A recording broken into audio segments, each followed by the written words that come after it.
పిల్లల చెరువు రహస్యం. ఒక గ్రామంలో చిన్న చెరువు ఉండేది. ఆ చెరువు దగ్గరికి ఎవరూ రాత్రివేళ వెళ్ళేవాళ్లే కాదు.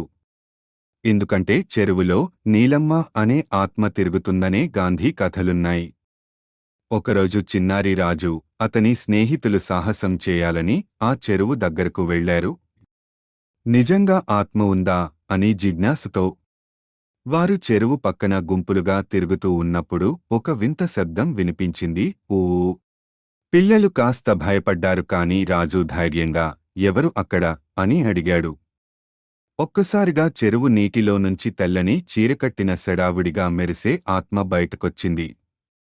పిల్లలు అరవకుండా అక్కడి నుంచి పరుగెత్తారు.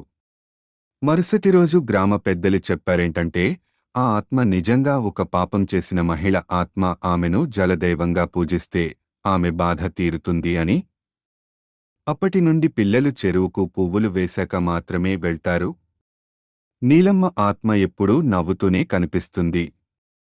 మనకు తెలిసిన నీటి ఎంత భాగం ఎక్కడ ఉంది? మొరలు ధైర్యం మంచిది, కానీ జాగ్రత్త అవసరం.